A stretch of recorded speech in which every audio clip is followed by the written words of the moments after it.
রাজধানী ঢাকার বাজার থেকে সংগ্রহ করা বোতলজাত ও খোলা সয়াবিন তেলে উদ্বেগজনক হারে ক্ষুদ্র প্লাস্টিক কণা বা মাইক্রোপ্লাস্টিকের উপস্থিতি মিলেছে।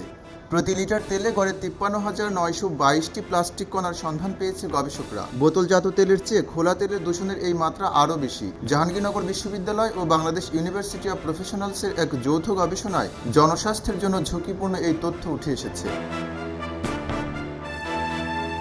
গবেষণার জন্য ঢাকার তেজগাঁও, উত্তরা ও ক্যান্টনমেন্ট এলাকার বিভিন্ন সুপার শপ ও খোলা বাজার থেকে সয়াবিন তেলের মোট ৬০টি নমুনা সংগ্রহ করে আধুনিক স্পেকট্রোস্কোপিক ও রাসায়নিক পদ্ধতিতে এগুলো বিশ্লেষণ করা হয়।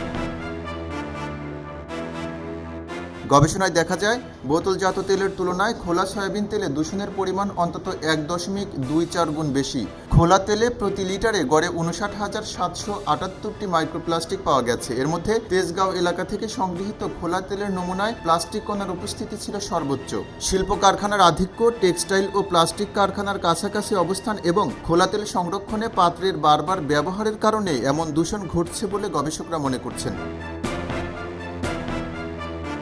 গবেষকরা জানিয়েছেন, ভোজ্য তেলে পলিইউরেথেন ও নাইলনের উপস্থিতির বিষয়টি বিশ্বের এবারই প্রথম কোনো গবেষণায় উঠে এসেছে। শনাক্ত হওয়া কণাগুলোর ৮২.৫% ছিল ফাইবার বা আঁশ জাতীয় কণা।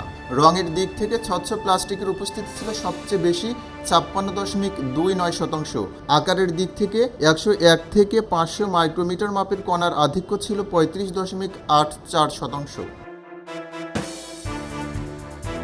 গবেষণা দলটির প্রধান এবং জাহাঙ্গীরনগর বিশ্ববিদ্যালয়ের পরিবেশ বিজ্ঞান বিভাগের অধ্যাপক ডক্টর শফি মোহাম্মদ তারেক জানান, মাইক্রোপ্লাস্টিক বর্তমানে একটি উদীয়মান দূষক যা মানবদেহে প্রজননতন্ত্র ও বিপাকীয় ব্যবস্থায় মারাত্মক প্রভাব ফেলতে পারে। তিনি বলেন, প্লাস্টিক পুরোপুরি বর্জন করা এই মুহূর্তে বাস্তবসম্মত নয়, তাই প্লাস্টিক বর্জ্যের সঠিক ব্যবস্থাপনা ও রিসাইক্লিংয়ের উন্নয়ন অত্যন্ত জরুরি।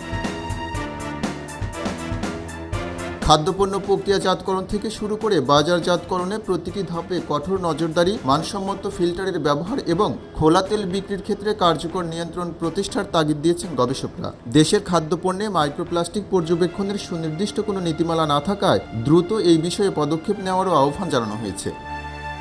খবরের কাগজ, নিখাদ, নির্ভীক, নিরপেক্ষ।